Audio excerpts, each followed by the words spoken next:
tuning into Mouth of the Mural, an experience that combines visual and performing arts. We, in this episode, are traveling to Seminole Heights, where we are featuring a mural called Rostros y Flores, or Faces and Flowers. Let's check out our feature mural.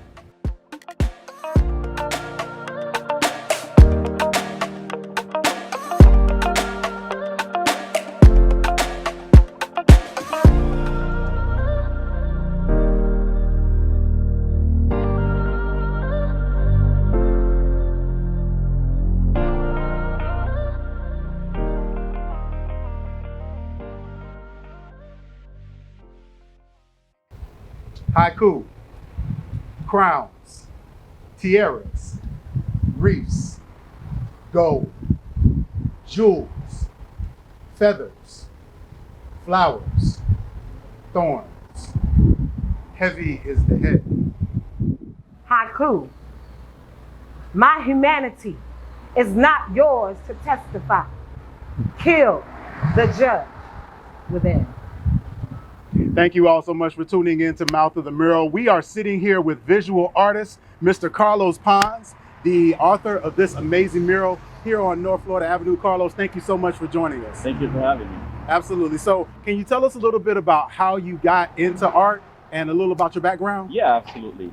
So I was actually born in Guatemala and moved to the country in the year 2000 when I was 11. And my dad was an artist and a musician. So he never had the opportunity to really make a living out of it. But art was always very present in my life. My dad and my mom would always take us to free art classes in the park. We would go to the art museums. So luckily, I feel like, I had the support of my family. So, growing up being kind of like naturally inclined towards art, I was fortunate that what my parents would say is okay, well, if that's what you're gonna do, just go for it. You know what I mean? Which I know it's rare for you to be an artist and your parents to be like, yeah, do that. Yeah, that's awesome. So with this mural, it is absolutely beautiful. It's colorful. It's large. It's so vibrant. Can you talk a little bit about the inspiration behind it and some of the things that led to the creation of it? Not a problem. So immediately after I graduated high school, I didn't go to college. My first job was doing murals. So I got to paint in, several different schools. And then, I took a different route. Around the time that I did this mural, which is in 2017, it seemed like, Tampa always had an art scene, but there seemed to be an explosion of public art. And it seemed like a lot of the murals that I was seeing in Tampa were just getting better and better. And I started becoming interested in doing a big public mural in my style, the kind of art that I like to create. At the time, I was working in a local organization with adults with disabilities as an art instructor. And I always, I found it interesting that due to the stigmas and taboos and some of the systemic limitations surrounding this population, I feel like a lot of the artists that I was working with didn't always get a lot of exposure and a lot of experience. I was actually pretty overwhelmed by seeing the talent that a lot of the artists I was working with had. I mean, a lot of these guys have been making art for longer than I had even been alive, So my mission at the time was, well, let's do a public art piece. And I was doing other art things on the side. I've always done art. And my goal with this one was to be able to collaborate with one of the artists that I was working with and be able to give them a voice and be able to give them the experience of being able to create something like this, something that maybe they wouldn't have been able to do before. I got to work with artist Annalie Edwards, and Annalie is a talented woman with autism that I got to work with, and just incredibly talented. I mean, like a prodigy, you know what I mean? I started working with her, and within a few paintings, she was just creating these incredible, energetic, almost Aboriginal style art pieces. They were, it almost like tapping into something that I would consider to be almost like divine, So Annalie is the one who got to help me with this mural. All the patterns in the background, that's all her work that I incorporated into this. She actually got to come out here, I believe, 2 days and help me paint it, which was awesome. It was a great experience for her and her family, and rightfully so. Like, she was so talented that I felt like, her art had to be seen. So yeah, just the art community and the people around me were a big inspiration for me wanting to do something like this.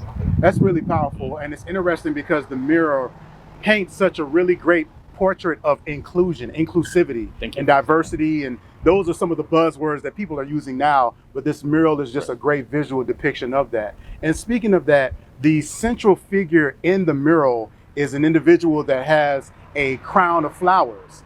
And you have in your portfolio, it's called Rostros y Flores. Is that right? Rostros y Flores, which means faces and flowers. Faces and flowers. Yeah. And that's something that we've seen that's become really popular over the past couple of years with everyone doing that. What do you think has really led to the rise in the public attention with that particular style? Well, as you said, I believe inclusion and representation. I think with a lot of those paintings, when I made my first series of paintings in that style in 2014, is when I had first started working at Pyramid, and I think it's about when I was making those paintings, I wasn't necessarily trying to make them look either man or woman. You know what I mean? I wasn't trying to necessarily. I wanted to create them so that they looked like what I thought was beautiful, you know what I mean? Which it's about color and representation, and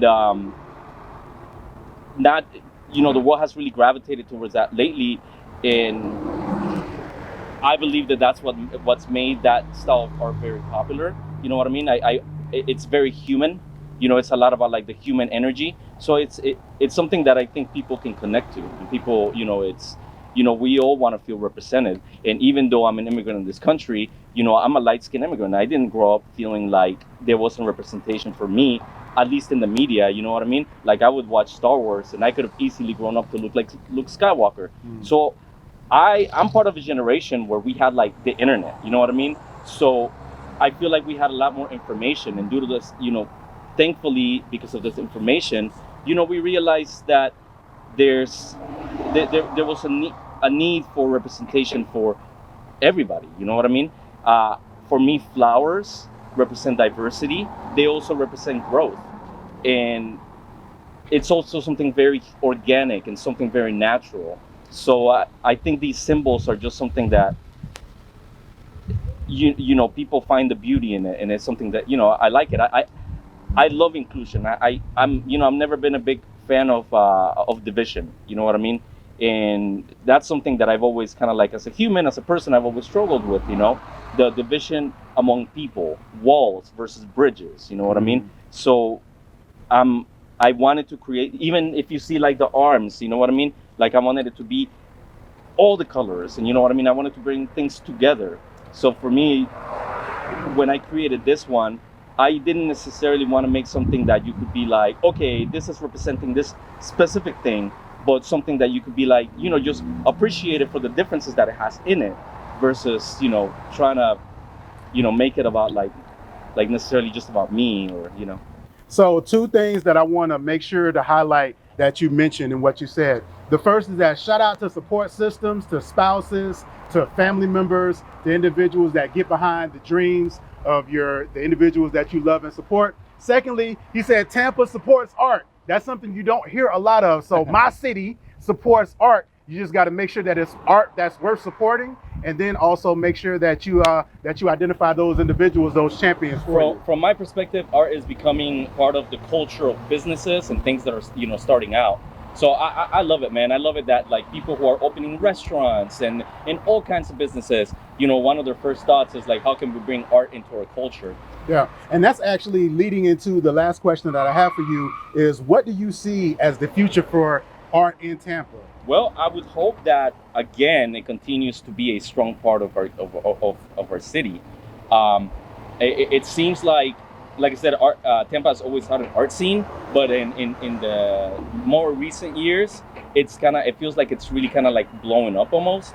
And there's a lot more artists, and there's a lot more people doing things, which is cool, because you get to see a lot of people who are passionate do what they love, but it's also like inspiring and challenging at the same time, because then you're like, okay, so what can I do, and what is going to be my next move? Also, I love Tampa, so seeing the face of Tampa change and becoming more beautiful. I feel like the reason I'm an artist is because, you know how like people say that making art is meditative and like you go on the flow? I gotta honestly say that that's not me always. I like to see a finished product. I like people pushing themselves to do something they feel proud of, you know what I mean?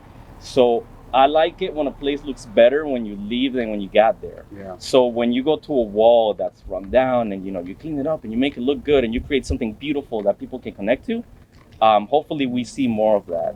I also hope things don't get too expensive and that the artists get kicked out of Tampa, because that wouldn't necessarily be a good thing. But I don't really necessarily believe that. I feel like that hardworking people who provide a good service, who do something incredible and unique, I think there's always going to be support for that, Yeah. Well, Carlos, I live with my mother's definition of success. She says that success is leaving something better than you found it. I love it. And thank you for everything that you've done in the city to help improve our artistic community. And we wish you well in the future. And thank you for joining us from Mouth of the Mural. Likewise. Thank you, man. Haiku.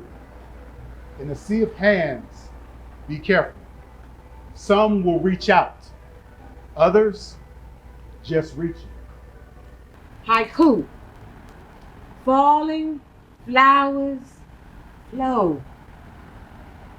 Our hands have special needs for the path ahead. No matter the source or the origin, there's always incomparable complexes provided by a woman.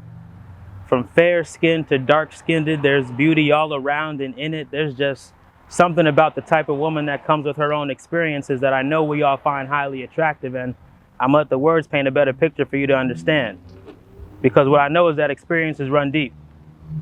Good or bad experiences always run deep, but it's nothing for me to compare to. It's really nothing for us men to compare to, because women come from all walks of life just like us, but the cool thing about women is they're choosing to challenge the status quo. While most of us men are stuck inside this egotistic bubble society created for us years ago, women constantly fight for their rightful place at the throne, which I respect. Maybe it's due to the fact that I was raised by a woman who made it on her own, who was forced to flip the emotional switch off to achieve her goals, or maybe I'm realizing without the sacrifices she made, none of this would be possible. And now that I'm thinking about it, without women, none of us would be possible, which is interesting. Oftentimes we hear the whole chessboard piece analogy, but there's no need because it's right here in plain sight.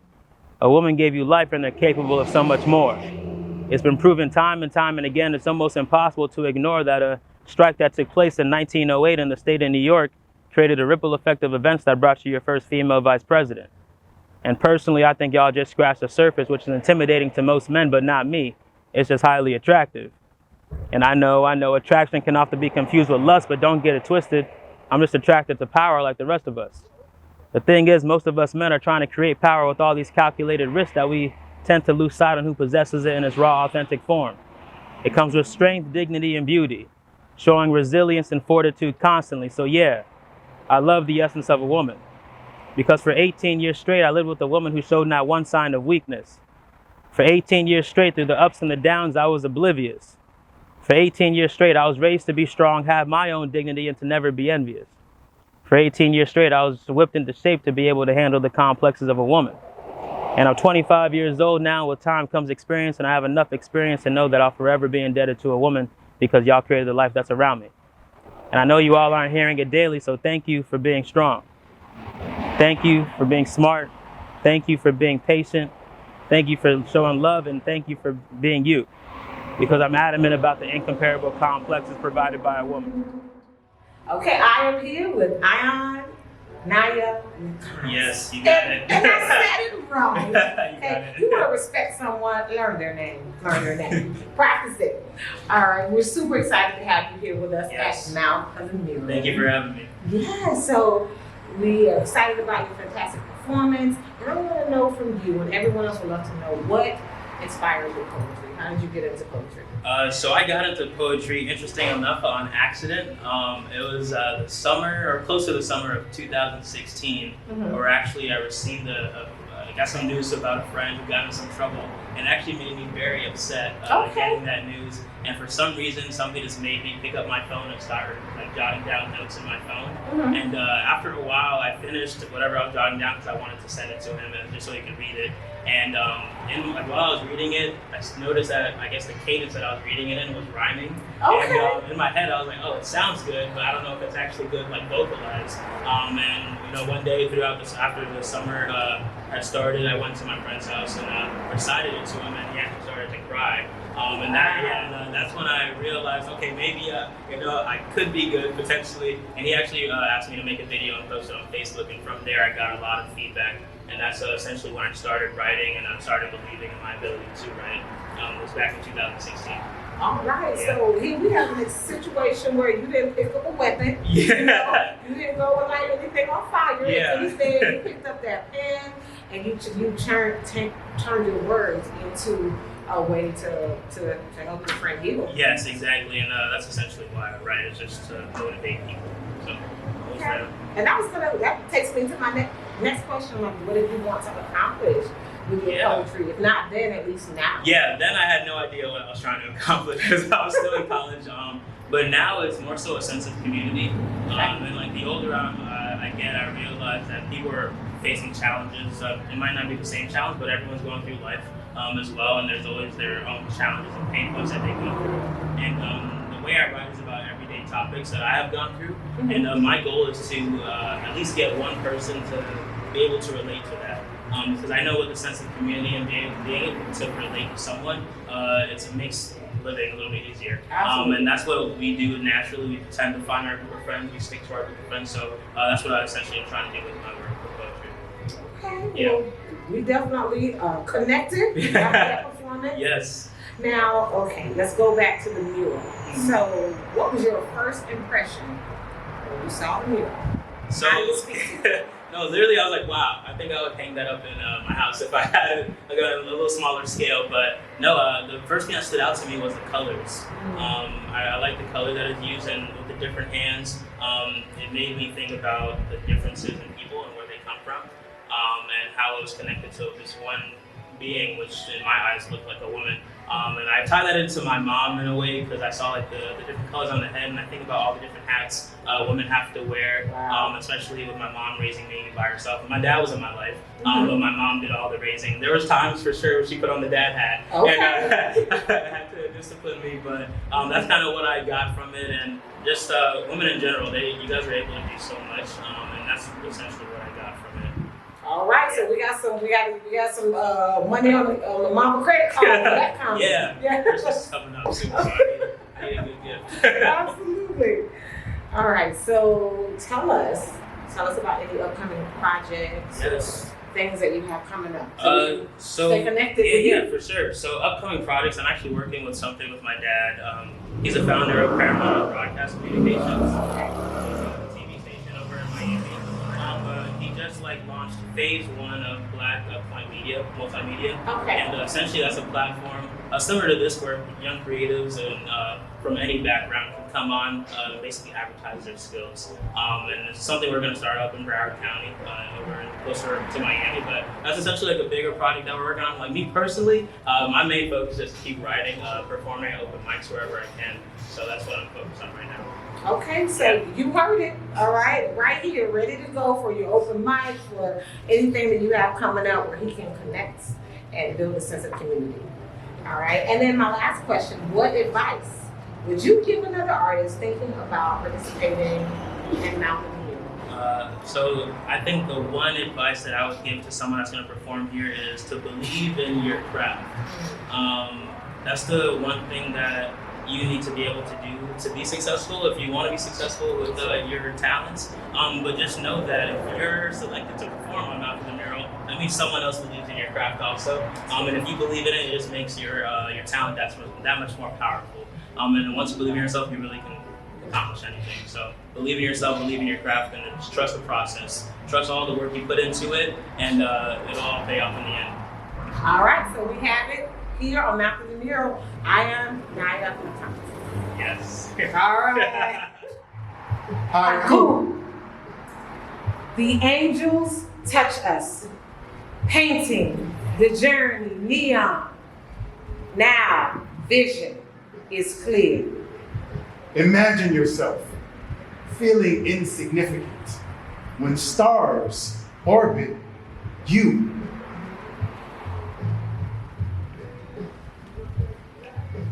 Thank you for tuning in to Mouth of the Mural. We hope that you've enjoyed this episode. Tune in next time as we feature another phenomenal mural.